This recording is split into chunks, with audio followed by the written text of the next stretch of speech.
ચાલો જાણીએ આજના સમાચાર। હિંમતનગરના બીએપીએસ સ્વામિનારાયણ મંદિરે ગઈકાલે તારીખ 19/8/2025ના રોજ પરમ પૂજ્ય મહંત સ્વામી મહારાજે પ્રાતઃ પૂજા બાદ કર્યું નૂતન બીએપીએસ સ્વામિનારાયણ વિદ્યા મંદિરનું ભૂમિપૂજન। હિંમતનગરમાં નિર્માણ પામનાર આ બીએપીએસ વિદ્યા મંદિરના શૈક્ષણિક પરિસરના નિર્માણનો આરંભ કરાવતા પરમ પૂજ્ય સ્વામીશ્રીએ ઇષ્ટિકાઓનું પૂજન કર્યું હતું। સાબરકાંઠા ક્ષેત્રના વિદ્યાર્થીઓ માટે આ વિદ્યા મંદિરના નિર્માણ સાથે બીએપીએસ સંસ્થાની શૈક્ષણિક સેવાઓમાં એક નવું પૃષ્ઠ ઉમેરાશે।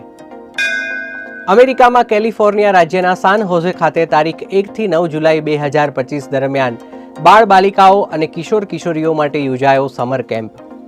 400 જેટલા શિબિરાર્થીઓએ 9 દિવસ દરમિયાન ભગવાન અને ગુરુમાં દ્રઢ પ્રીતિ વિષયક વિવિધ કાર્યક્રમો દ્વારા આધ્યાત્મિક અને વ્યક્તિગત વિકાસ માટેનું માર્ગદર્શન પ્રાપ્ત કર્યું।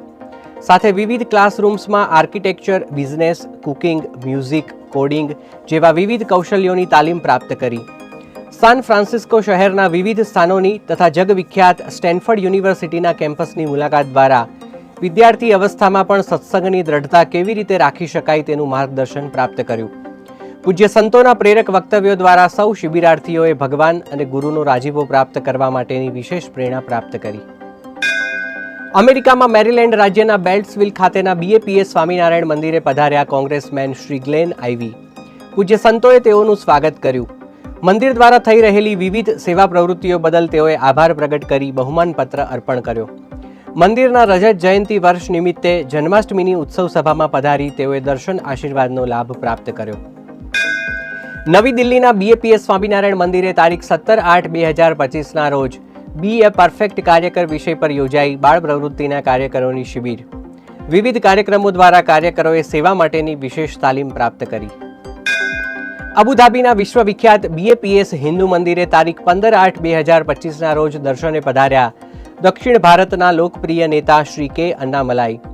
મંદિરમાં દર્શન અભિષેક સાથે ધ ફેરીટેલ શો દ્વારા આ અદ્ભુત મંદિર નિર્માણની ગાથા નિહાળી તેઓ અભિભૂત થયા। મંદિરના પરિસરમાં વિવિધતામાં એકતાનો સંદેશ આપતા 6500 વર્ષ જૂના સહિષ્ણુતાના વૃક્ષ અને મંદિરના સ્થાપત્ય અને વિશેષતાઓ જોઈને પ્રભાવિત થયા। પરમ પૂજ્ય પ્રમુખ સ્વામી મહારાજના વિશાળ દ્રષ્ટિકોણ દ્વારા જીવંત બનેલા આ મંદિરની કલાકૃતિઓ સાથે સ્તંભોની જટિલ કોતરણીઓની પ્રશંસા કરી અને 7 ખંડોમાં રહેલી ભગવાનની મૂર્તિઓ સમક્ષ હૃદયપૂર્વક પ્રાર્થના કરી। તેમણે જણાવ્યું કે આ મંદિર માત્ર ભક્તિનું જ નહીં, ભારતના સહિષ્ણુતા, અહિંસા અને વિવિધતામાં એકતાના મૂલ્યોનું જીવંત ઉદાહરણ પણ છે। દરેક વ્યક્તિએ અહીં આવવું જોઈએ, જેથી આ મંદિર શું કરી રહ્યું છે તેનો ખરેખર અનુભવ